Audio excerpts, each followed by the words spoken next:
In this video, we're going to talk a little bit about using the futures markets in order to hedge a commodity. Specifically in this video, we're going to talk a little bit about the net price, and then we're also going to talk a little bit about how to calculate the local basis, also known as the commodity basis or just the basis. So, as we're going through here, we need to come up with a couple of assumptions first and foremost. The first assumption that we have is that we have a farmer that is selling 5,000 bushels of corn, and they're going to be selling this corn in December. Now they've already harvested this corn, or it's in August, they're getting ready to harvest the corn, or they've already harvested and they're going to be selling in December. So they're going to go ahead and store that commodity. Now one thing to note about corn is a storable commodity.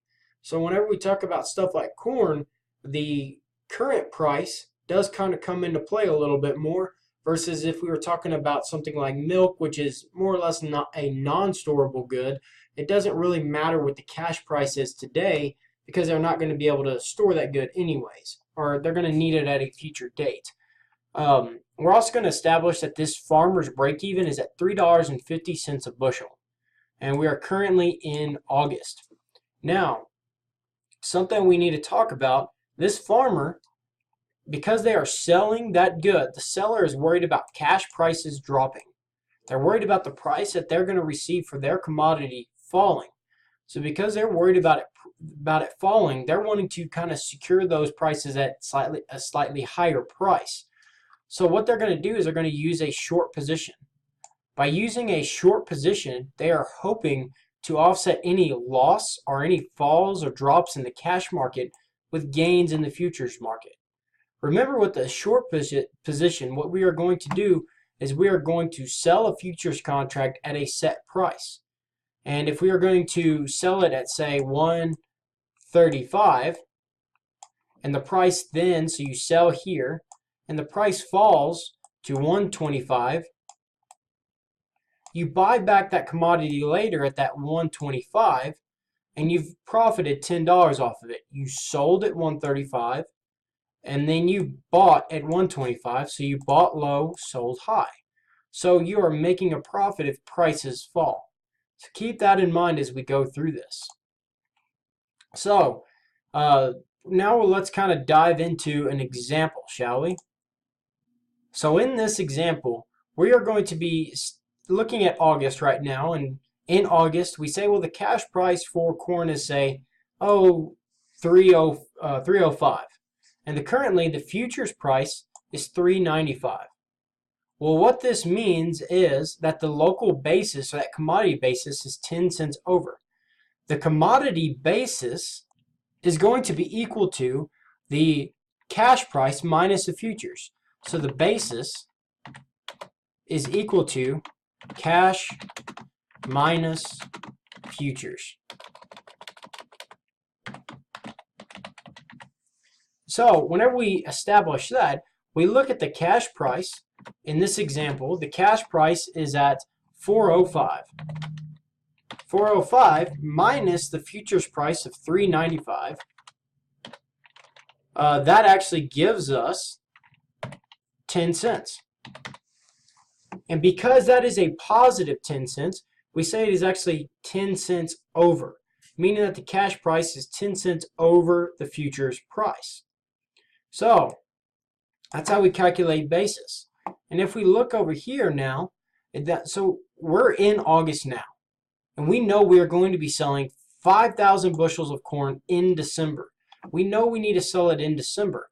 So what we are trying to do in August is we are trying to establish or forward price a price for our commodity. We're trying to establish a price for when we sell it in December. So what we do is we take a short position and we sell a futures contract at a price of $3.95. We say, all right, well, $3.95 is above this farmer's break-even. So if we could get $3.95 per bushel for this corn, we're going to break even. We are going to actually make a profit. So we say we want to sell a contract that says we will sell 5,000 bushels at $3.95 for December. We are selling a contract for $3.95, and we said we are locking in our price at $3.95. This contract says that we will get $3.95 per bushel for corn. And we established that back in August. In August, we say that we're going to sell this contract to say we are guaranteeing to sell 5,000 bushels at $3.95 in August. Now, it comes around to December. And in December, what we were kind of worried about happens. You see the prices fall. The prices have now fallen to $3.85. You see they've fallen by 20 cents. And then at the same time, the futures price has also fallen. It's fallen by 20 cents. And if we look at the basis and we'd say, all right, cash minus futures, we're still at 10 cents over. So we see that there's been no change in the basis. But now what does this mean? So if we look, we're going to separate the cash from the futures for a little bit, and we're going to talk about just the futures market. And we're going to look at this and say, we said we are selling a contract at $3.95 for December back in August. We said we sold a contract that says we will sell 5,000 bushels at $3.95 back in August. And we're going to sell it in December at $3.95. Well, whenever December comes around, if you don't want to actually deliver on that commodity, you just simply buy a contract that says that buys those 5,000 bushels. So now it's in December, and we go in and we buy a contract that says we are buying 5,000 bushels, and that offsets the 5,000 bushels we're selling. And it gives us a zero balance. We said we were going to sell 5,000, so we bought an additional 5,000 to match the amount that we're selling, just in the futures market. We're keeping the actual commodities that we have separate, and we're talking about just the futures market. So we sold a contract, or we had a contract, so we're selling 5,000 bushels at $3.95. We buy another contract that allows us to buy 5,000 bushels at $3.75 in December. See, the futures prices fell, so we buy 5,000 bushels at $3.75, and we've already sold them at $3.95. So because we sold at $3.75, bought at $3.95, we actually make a profit of 20 cents per bushel on this contract that we bought and sold. So if we were a speculator, we would have made 20 cents in profit. Bam, we're good. We're okay. We bought it at $3.75. We sold at $3.95. All right?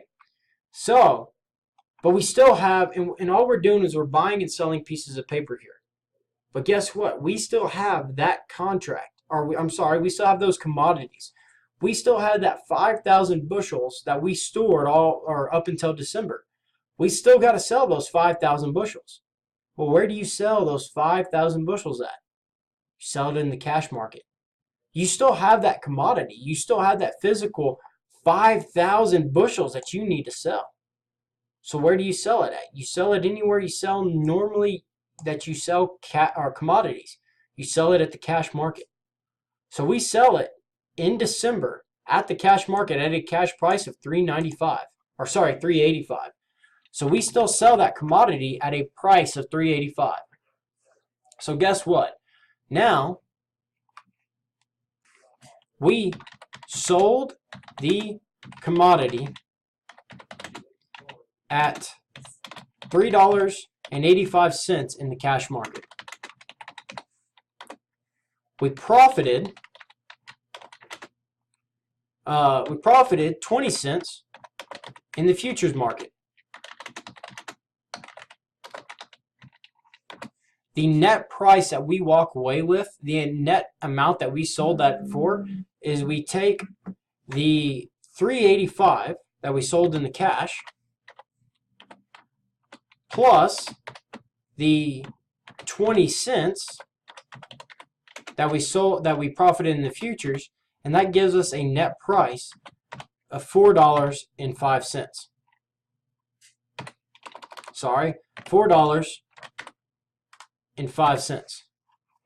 Now, if we look at this $4.05, what we notice about this $4.05 is it matches what the cash price was in August. The reason it matches that is because there was no change in this basis. What it's saying is that that the cash price dropped by 20 cents, but we made 20 cents in the futures market to offset the loss in the cash. So that's the reason that you use a short position when you're selling, is we are trying to offset falls in the cash market with gains in the futures. And then that's exactly what we did here.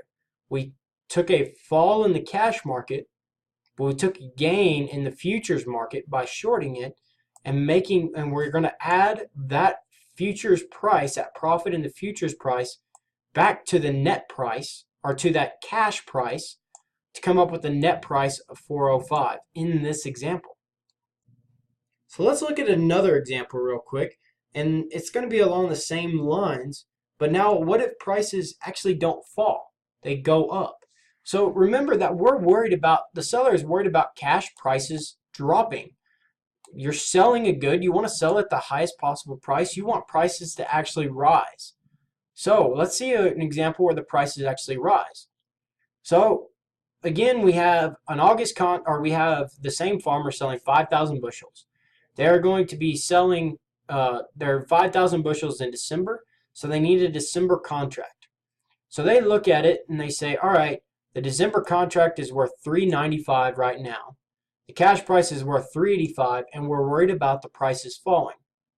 So if the cash price is $3.85, futures price is $3.95, our basis, like we said up here, is cash minus futures. So cash is $3.85 minus the futures price of $3.95. That gives us negative 10 cents. So whenever we are at a negative basis, we actually call that under. So this is going to be 10 cents under. Anytime that we deal with positive basis, we call it over. Anytime it's a negative basis, it's under. It's just a little bit of terminology. So we buy we engage in a December contract. We take a short position in a December contract back in August, saying we will sell 5,000 bushels at a price of $3.95. Now, in December rolls around. The opposite of what we were kind of worried about happens. The prices actually rise. So what does that mean? Well, if the cash price rises, and then the futures price also rises. So the futures price actually rises by 25 cents in this case. So we said we will sell 5,000 bushels at $3.95. We are going to turn around and buy or engage in a long position or an offsetting contract, saying we are actually going to buy 5,000 bushels at the current futures price, which is $4.20. So in this case, we say we're going to buy 5,000 bushels at $4.20 to offset the 5,000 bushels that we said we were going to sell at $3.95. Well, this doesn't kind of add up, does it?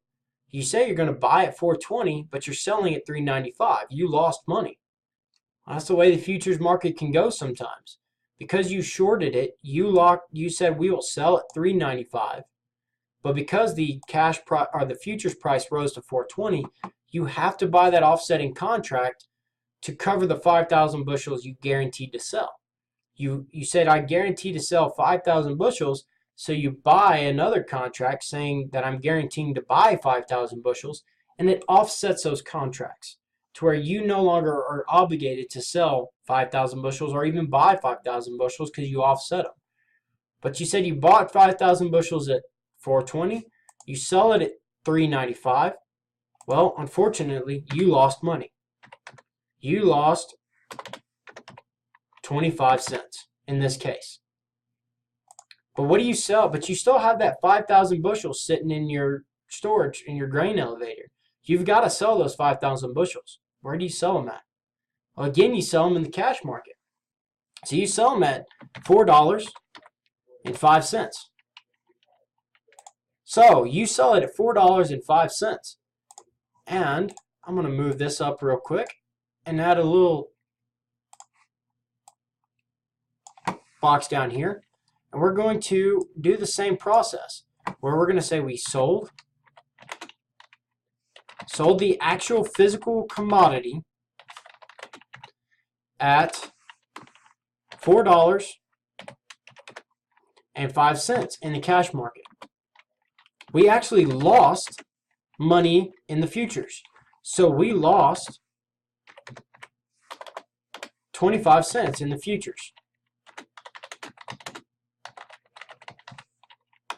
So we take the amount that we sold that commodity at, so we sold it at a price of $4.05 minus the amount we lost in the futures, or we could say plus the loss in the futures of negative 25 cents. So our net price in this case, it actually comes out to be going to be $3.80. So even though we could have sold in the cash market at $4.55, we could have sold in the cash market at $4.05. But since we lost in the futures market, we had to deduct that from the amount we made in the cash to come up with the net price of $3.80. So the net price simply is basically just the cash price at which you sell at plus either the profit or the loss in the futures market. And what we see here is that this farmer nets $3.80 per bushel. At the end of the day, he gets $3.80 per bushel once he pays off that 25-cent loss per bushel in the futures market. So if we look here, if we look at the basis over here and go ahead and finish calculating the basis, we see that the cash of 405 minus a futures of 420 gives us a basis of 15 under. What does this mean? This basis is actually widening,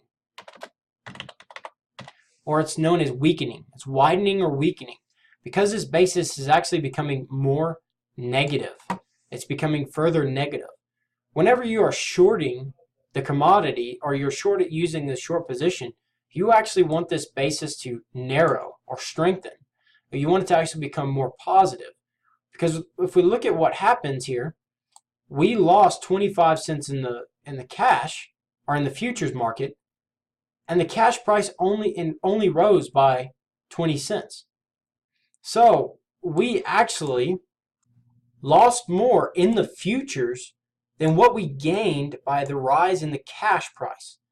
So anytime that this basis is widening and you're shorting the market and you're looking at selling that commodity, you're shorting that market, and this basis is widening, we see that the difference in the futures price is actually going to be more than that of, say, the cash price in this case.